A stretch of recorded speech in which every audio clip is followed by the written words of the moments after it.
G'day, have I got a story for you?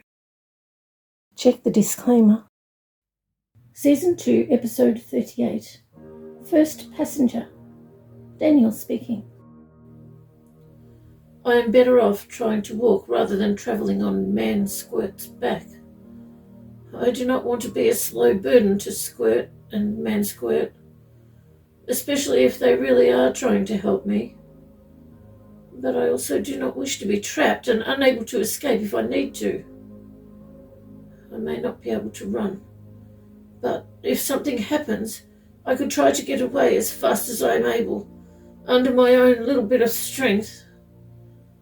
Oh, my leg hurts, more than it did the first time I hobbled on my own. Code 3 said that sometimes people have a rush of adrenaline and are able to ignore pain when that happens. It must have been what happened to me, because now the pain is quite strong and very noticeable. Hopefully with this walking stick, my walking stick, I will be able to put my weight mostly on my good leg and not cause more pain. My walking stick is so strong and the perfect height for me. These clothes are perfect for me too. I follow man Squirt, with his Squirt walking beside me. Though it is difficult, I try to move as quickly as possible, eventually catching up to man Squirt. But they walk slow, pointing out different plants and talking about the different deliveries they made that morning. After passing man Squirt and realizing they are not speeding up to me, I slow down and let man Squirt take the lead again. Then I match Squirt's pace. I am much more comfortable moving at this speed. I wonder if they have slowed down specifically for me, but if they have, they don't behave like it.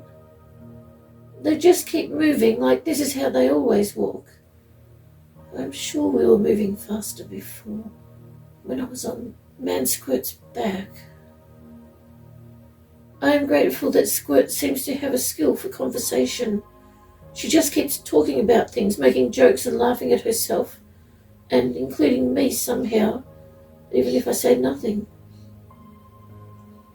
Listening stops me from noticing my leg and gives me a lot of things to think about. She is like my opposite.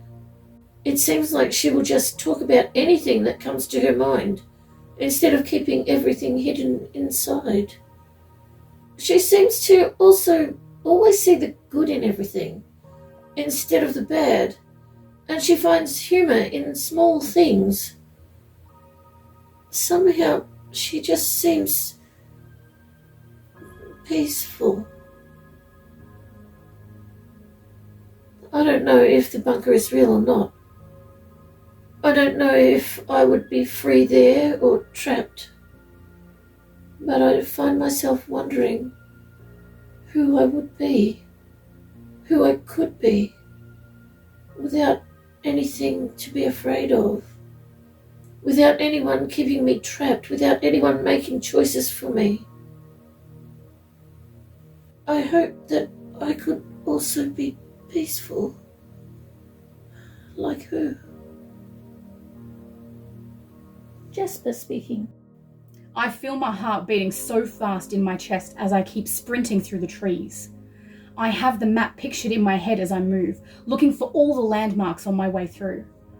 I know she can move much faster than I can, but she would not have sent the map if she didn't think I could make it. If she is still with our group from the day we escaped, they may cause her to move slower. Slow enough for me to catch up.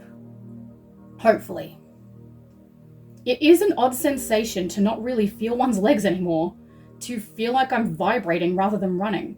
But I will not stop until I reach her. No matter if I can feel my legs, arms, chest, I don't care. I am going to make it.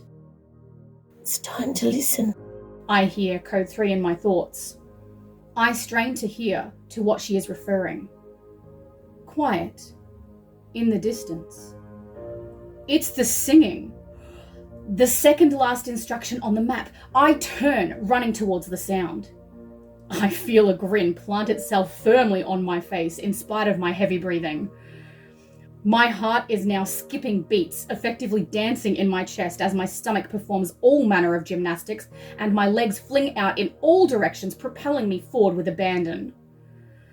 I just have to get close enough for them to hear me.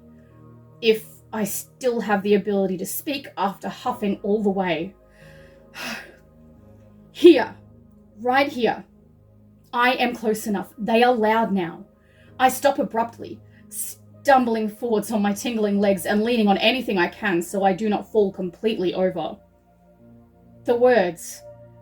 I don't recall the words. Excitement has bubbled over inside me and the words were apparently pushed out of the way to make more room.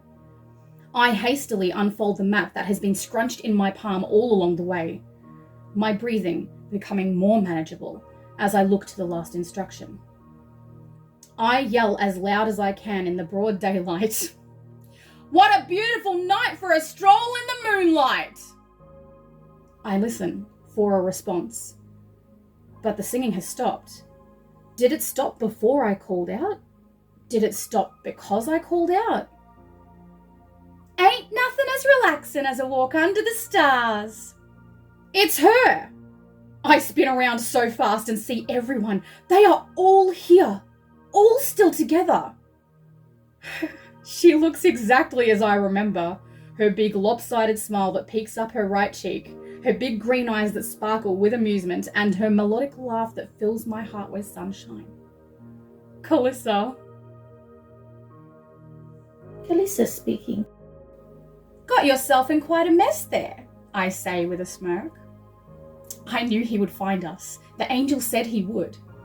As I rush towards him, I notice he is taller than me. He has never been taller than me before, and he looks older. Older than he should in the time that has passed. His arms wrap around me the same way that mine used to wrap around him. I squeeze him so tight. Yep, you're definitely real, I say through a smile that I doubt would soon leave my face. I have missed you more than words can express, he says through tears. I can't help it now. Tears stream down my face as the other join us in their squishy, cryy group hug. We are all back together now, exactly as it should be. The crying subsides, and we all sit together, mostly to let him rest as he looks so exhausted. We all tell him everything that has happened to us since we escaped, how we have lived, how we found out he was coming, and now where we are going. I look at his face, so full of relief and an odd, unexpected hint of wisdom, though I would never tell him that. I am curious now, so I ask, what happened to you? He looks at me with a smug expression I didn't realize I missed, as the others echo my question. He takes a deeper breath and grins. There I was, freshly ejected from the rift that had been expertly summoned by the foremost rift summoner the world, nay, the universe has ever seen. All my companions running and flying to freedom. Then, what do I see but the most treasured possession of our great escape leader? It rolled back right past me towards the aforementioned but completely circumvented captivity. Well, there was nothing for it. I could not allow the treasure to go unrecovered and potentially to the hands of those who would use it for evil. So obviously, and with the great ease that comes so naturally to an expert rift summoner like myself, I turned back to go after it. Oh, how it bounced and rolled, attempting to escape my pursuit. But did that stop me? Pfft, no! With the speed of a lion, I caught up to the treasure, my hand reaching out just before it rolled over the cliff edge, catching it with a single finger. Or maybe a few fingers. I watch his gestures match his expressive storytelling. His eyes glint with amusement as we all hang on his words. Holding the treasure to my chest, I quickly spun around towards my companions, toward freedom. But another foe stood before me, the largest tiny thing I had ever seen. Grey, hard and unmoving, the unexpected immovable stone of tripping people over, they call it, and it had me right where it wanted me.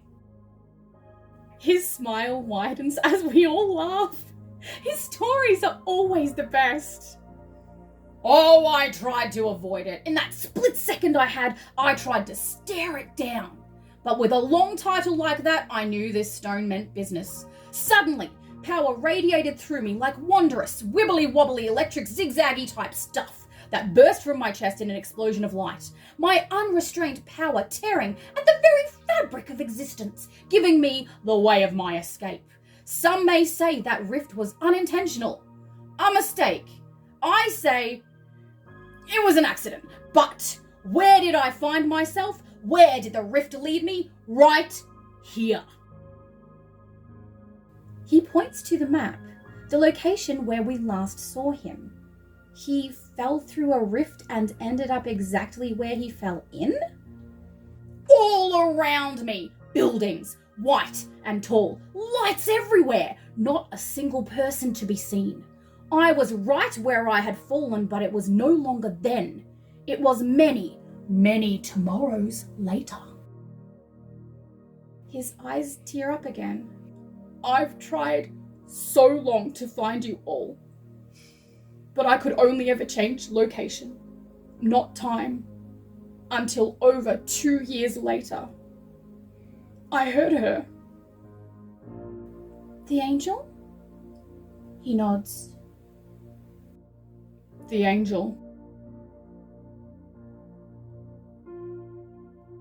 Squirt speaking. We are here, I say as we stop near the side of the road. The meeting place. The area matching perfectly with the image in my mind provided by Code 3. Daniel positions himself on a log beside a group of bushes. I am so impressed with how determined Daniel is. His movements have been very laboured and clearly painful. We made sure to move very slow, but he travelled that long distance on his own. It may have been short, but it was still good to see him moving under his own strength and growing stronger. Code 3 must have known what would happen because we arrived here exactly according to her schedule, with enough time to prepare. Time to get ready, I say as I turn to Daniel. He looks very apprehensive, maybe even afraid, his body recoiling. He knows what is about to happen, but he seems concerned. Maybe that something else will happen, or maybe that this is where his freedom ends. Code 3 lets me know what he needs to hear. Nothing bad is going to happen, I say, trying to assuage his fear. This isn't a lie or a trick. We are not going to take you back, and we will not force you to stay or to come with us. I just need to be different for the next part of our trip. Still myself, just different. Daniel's face softens a little as he sits a little more upright, as though he is no longer trying to look as small as possible. Man-Me and I unload all of the bags from our bodies and place them beside the bushes in a line. It would be quite silly to do this still holding them, unless we want to drop them all. I give Daniel a nod. It will still be me, I say, as I reach out my hand in front of me. Slowly, a hand forms, then an arm, chest, legs. Another me, but older this time. I am not currently old enough to drive, so I will need to be older for the next part of our journey. Daniel's eyes grow wide, and it is clear that he did not believe this would actually happen. Wonder covering his face, the first expression I have seen on him that seems to eclipse his sadness. I watch my older self give Daniel a smile and a wink, as his eyes dart between myself and her. I think he is looking to see if we really are the same person. I am relieved to say I do not see fear on his face. I hear Code 3 in my thoughts. So, no hair elastic this time? I laugh as I remove my hair elastic and pass it to my older self. She slips it on her wrist and holds out her hands, giving us a nod. Ready, I say in unison with Man-Me, as we both reach out to hold hands with my older self. I smile at Daniel and wave with my free hand, so he knows this is meant to happen. Slowly, I feel myself reconstituting into one. My body and that of Man-Me absorbs into my new older self body, until she is all that exists. I introduce myself as he looks over my face with skepticism. Your face is the same, he says, as I pull my hair back into the elastic. How old are you now? Around 18, 19, I say with a smile. Daniel gives a slight smirk, his eyes full of curiosity. You're older than me now. I nod as we hear an engine in the distance. I begin picking up the bags and putting them over my shoulders so they hang around my body. They hang higher on me now, which makes it a little easier to move. That is probably him, I say. Suddenly, Daniel's body shakes, fear consuming his face again as he looks around to find whom I'm referring to. I know him very well. He is a kind person, I explain, but Daniel has begun to slowly move away, his breathing quickening and his eyes now warily fixating on the road. I feel a tightness in my chest and tears behind my eyes. I look forward to the day Daniel is no longer consumed by distrust and fear. No matter how justified it is, he deserves to feel peace. You could stay behind the bushes until you want to come out, I suggest, hoping he doesn't choose to run. I will not say anything about you being there.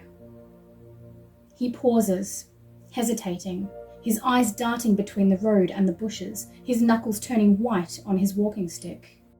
I think I would prefer that, he says, eventually, as he positions himself behind the largest bush. I let out a large breath, I guess I was holding, and turn towards the engine sound. I see the bus pull over at the roadside just up ahead. A figure exits the bus. It is clearly Jason. He is walking towards me very slowly, looking around as if he is appreciating the environment, randomly pointing at things. When he is close enough, I can clearly see the playful grin on his face. Hopefully Daniel can too. I'm late! He says. 10 seconds is late. His grin growing wider. I just roll my eyes and give him a half smile. I could clearly see him stroll over here with intentional slow motion. Thank goodness Code 3 knows us well enough to make time for our nonsense. Since I can no longer carry everything on my own, Jason begins picking up the rest of the bags to help me carry them to the bus. I am definitely ready for some rest, I say. So glad you are driving first. He gives me a nod and a grin as he turns towards the bus. Jason clearly doesn't feel the need to walk normally, half strutting, half sauntering with his head bobbing like there is music playing in his head as he begins walking towards the bus, which isn't far. I turn to follow, and it is then that Daniel warily comes out from behind the bush, looking down at the ground. He moves to my side, clearly trying to stay close to me, his body positioned just behind me, as if trying to stay hidden. Jason turns towards us and gives Daniel a nod and a smile, but keeps his distance as he continues his comical meander to the bus. I look at Daniel. I am so glad you are coming, I say. Now it's time to pick up everyone else. Thank you so much for joining us with the cuppa. We appreciate your company.